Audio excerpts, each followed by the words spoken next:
اهم حاجه في الحياه الحظ. انا ربنا سبحانه وتعالى اداني حظ غير طبيعي حقيقي، يعني بقول كده مش هحسد نفسي. امي كانت بقى لما اتولدت قررت ان انا هبقى اجمل راجل في العالم واذكى راجل وانجح راجل في العالم. كده حطت في مخها اول ما نزلت من بطنها، قررت ان انا هبقى كده. فكانت قاسيه معايا جدا، يعني اروح المدرسه لو ما اطلعش الاول في الفصل اخد علقه بالشبشب، عارف الشبشب؟ لا طبعا. تقلعه كده وتديني على تنيمني كده على بطني وطخ طخ طخ طخ طخ، اي غلطه اعملها. علمتني اولا ما اكذبش ابدا، وانا لغايه النهارده من يوم ما اتولدت لغايه دلوقتي ما كذبتش ولا مره، ما قلتش كذبه واحده.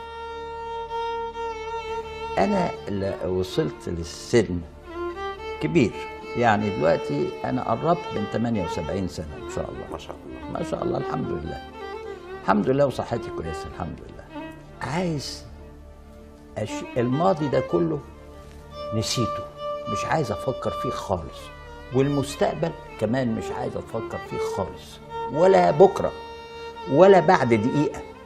انا دلوقتي عايش 100% في كل دقيقه من حياتي، لان كل دقيقه من حياتي ممكن تكون اخر دقيقه، ممكن طبعا يعني ان شاء الله ما يكونش، لكن لازم الواحد يركز في سن معين. في السن ده بتاعي لازم تركز على كل دقيقه في حياتك، تحاول تعمل احسن ما تقدر تعمله في الدقيقه دي اللي انت عايشها، والدقيقه اللي بعديها اركز تاني عليها، وعايش كده. فما بفكرش هعمل ايه بعد كده، السنه الجايه الشهر الجاي.